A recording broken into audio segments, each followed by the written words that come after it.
SB അടുക്കളയിലേക്ക് എല്ലാവർക്കും സ്വാഗതം. ഇന്ന് നമ്മൾ തയ്യാറാക്കാൻ പോകുന്നത് ഒരു 4 മണി പലഹാരമാണ്. അതിലേക്ക് വേണ്ടത് പഴം പുഴുങ്ങിയെടുത്തതാണിത്, പിന്നെ എള്ള് 2 ടേബിൾ സ്പൂണ്, തേങ്ങ അര ചെറുതാക്കി അരിഞ്ഞെടുത്തത്, കശുവണ്ടി കുറച്ച്, കപ്പലണ്ടി ഒരു മുറി തേങ്ങ ചിരവിയെടുത്ത്. ഇത് വെച്ചിട്ട് സാധനം എങ്ങനെ തയ്യാറാക്കണമെന്ന് നോക്കാം. കശുവണ്ടി മുന്തിരിയൊക്കെ വറുത്തെടുക്കുന്നതിന് വേണ്ടി നമുക്ക് 1.5 സ്പൂണ് നെയ്യിട്ട് കൊടുക്കാം.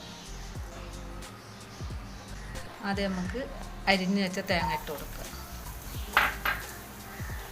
കപ്പലണ്ടി ഇട്ട് കൊടുക്കുക. കപ്പലണ്ടി എന്ന് പറഞ്ഞാൽ കടലയാണ്. അതിൻ്റെ കൂടെ തന്നെ കശുവണ്ടി ഇട്ട് കൊടുക്കുക. അതിലേക്ക് നമുക്ക് എള്ള് ഇട്ട് കൊടുക്കുക. എല്ലാം വറുത്ത് വന്നിട്ടുണ്ട്. ഞാൻ തീ ഓഫ് ചെയ്യുക.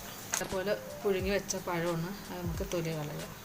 ഇത് ചൂടാകുമ്പോൾ നമുക്ക് ഗ്ലാസ് കൊണ്ടൊന്ന് ഉടച്ചു കൊടുക്കാം. പഴമൊക്കെ ഉടച്ചെടുത്തിട്ടുണ്ട്. അതിലേക്ക് നമുക്ക് പഞ്ചസാര ഇട്ട് കൊടുക്കാം. 2 സ്പൂണ് പഞ്ചസാര ഇടുന്നു. വറുത്ത് വെച്ച കപ്പലണ്ടിയൊക്കെ നമുക്ക് ഇതിലേക്ക് ചേർത്ത് കൊടുക്കാം. നല്ലപോലെ എല്ലാം കുഴച്ച് വന്നിട്ടുണ്ട്. അതിലേക്ക് നമുക്ക് 2 സ്പൂണ് ഏലക്കപ്പൊടി ഇട്ട് കൊടുക്കാം.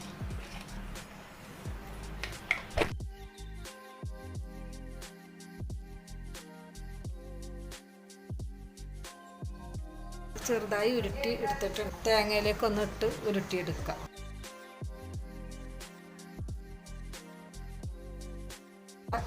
പഴ ഉണ്ട ഇവിടെ റെഡി ആയിട്ടുണ്ട്. ഇതുപോലെ എല്ലാവരും ട്രൈ ചെയ്ത് നോക്കുക. എല്ലാ കുട്ടികൾക്കും വലിയ ആൾക്കാർക്കൊക്കെ ഇഷ്ടപ്പെടുന്നതാണ്.